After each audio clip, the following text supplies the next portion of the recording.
안녕하십니까? 인생의 복잡한 문제들을 말씀으로 단칼에 해결해주는 김종근 목사의 쾌도 남마입니다.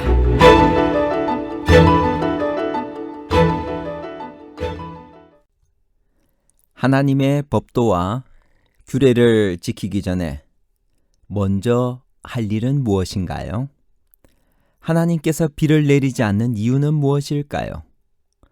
축복과 저주는 하나님께서 일방적으로 주시는 것인가요? 아니면 이스라엘 백성들의 순종과 불순종, 즉 그들의 선택에 의한 것인가요?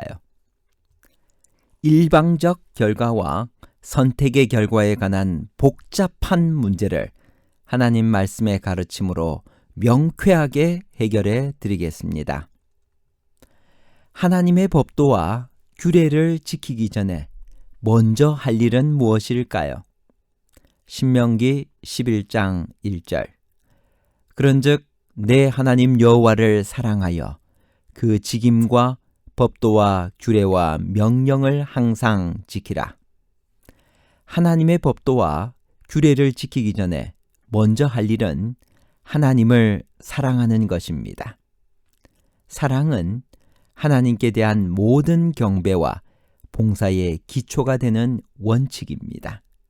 하나님에 대한 참 사랑은 그분의 풍성한 사랑에 대한 인간의 반응입니다. 고린도전서 13장의 말씀대로 사랑이 없으면 아무리 굉장한 것도 아무것도 아니요, 아무 유익이 없습니다.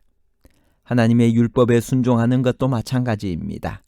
사랑에서 우러나오지 않는 순종은 하나님께 가치 없는 것이요, 아무 유익이 없는 것입니다. 출애굽과 광야 생활에서 하나님께서 이스라엘 백성들을 구원하시기 위해서 하신 크신 일들은 무엇이었나요? 신명기 11장 2절.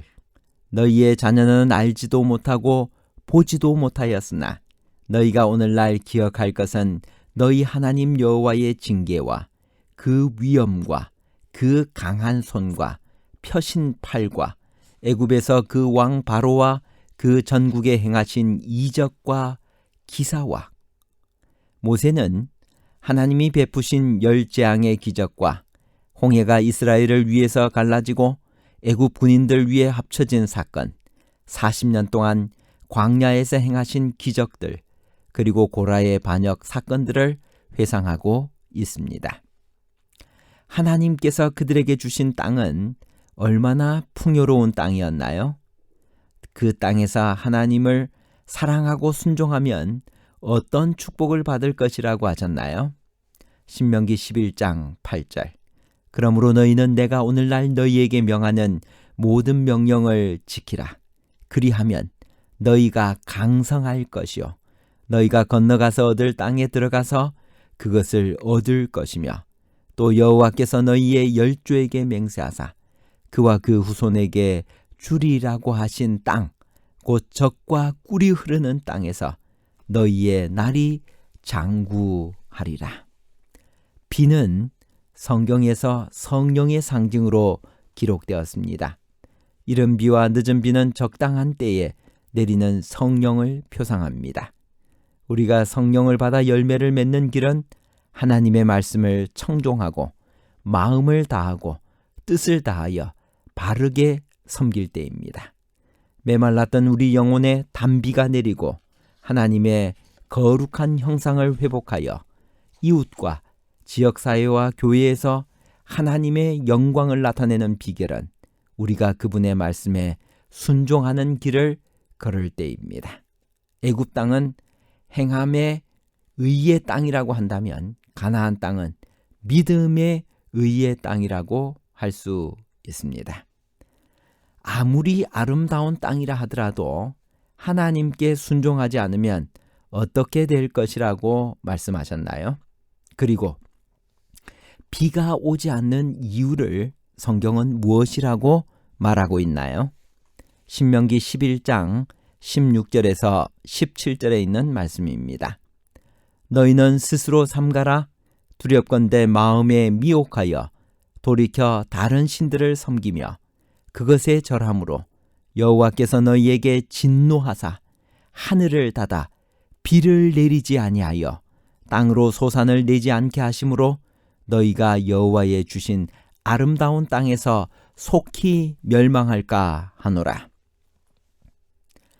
다른 신들을 섬기면 하나님께서 하늘을 닫아 비를 내리지 아니하시겠다라고 말씀하셨습니다. 비가 없는 것은 곧 회개해야만 하는 죄가 있음을 일깨워주는 일이 될 것입니다. 아름다운 땅에서도 멸망할 수 있습니다. 반면에 광야 같은 삭막한 땅에서도 번영할 수 있습니다. 모든 것이 하나님께 대한 순종에 달려 있습니다. 우리의 삶도 마찬가지입니다. 열왕기상 17장 1절에 보면 다음과 같은 말씀이 나옵니다. 길라앗에 우거하는 자 중에 디셉 사람 엘리야가 아합에게 고하되 나의 섬기는 이스라엘 하나님 여호와의 사심을 가리켜 맹세하노니 내 말이 없으면 수년 동안 우로가 있지 아니하리라 하니라. 실제로 엘리야의 예언대로 아합이 하나님을 섬기지 아니했기 때문에 하나님께서 하늘의 문을 닫아버리셨고 비를 내리지 않으셨습니다. 역대하 7장 13절 14절은 이렇게 이야기합니다. 혹 내가 하늘을 닫고 비를 내리지 아니하거나 혹 메뚜기로 토산을 먹게 하거나 혹 연병으로 내 백성 가운데 유행하게 할 때 내 이름으로 일컫는 내 백성이 그 악한 길에서 떠나 스스로 겸비하고 기도하여 내 얼굴을 구하면 내가 하늘에서 듣고 그 죄를 사하고 그 땅을 고칠지라. 열왕기상 8장 35절 36절에 있는 말씀입니다. 만일 저희가 주께 범죄함을 인하여 하늘이 닫히고 비가 없어서 주의 벌을 받을 때 이곳을 향하여 빌며 주의 이름을 인정하고 그 죄에서 떠나거든 주는 하늘에서 들어사 주의 종들과 주의 백성 이스라엘의 죄를 사하시고 그 마땅히 행할 선한 길을 가르쳐 주옵시며 주의 백성에게 기업으로 주신 주의 땅에 비를 내리시옵소서. 성경은 분명히 이야기합니다. 오늘 우리가 하나님을 떠나서 우상을 숭배하고 하나님을 거역하게 되면 하나님께서 하늘을 닫아 비를 내리지 아니하시겠다고 하셨습니다. 그러나 우리가 다시 하나님 앞에 회개하고 주님께 돌아와 간구하면 하나님께서 다시 비를 내려 주실 것입니다. 성경은 복과 저주가 우리 앞에 놓여 있다고 했습니다. 어떤 사람이 복을 받고 어떤 사람이 저주를 받나요? 신명기 11장 26절 내가 오늘날 복과 저주를 너희 앞에 두나니 너희가 만일 내가 오늘날 너희에게 명하는 너희 하나님 여호와의 명령을 들으면 복이 될 것이요. 축복과 저주는 하나님께서 일방적으로 주시는 것이 아니라 이스라엘 백성들의 순종과 불순종, 즉 그들의 선택에 의한 것입니다. 순종하면 축복받고 불순종하면 저주를 받습니다. 복과 저주의 갈림길에는 언제나 하나님의 명령과 계명에 대한 순종이 있습니다. 히브리서 기자는 예수님에 관하여 그가 아들이시라도 받으신 고난으로 순종함을 배우셨다고 말했습니다. 모세의 기별은 분명합니다. 순종이 복과 화의 조건입니다.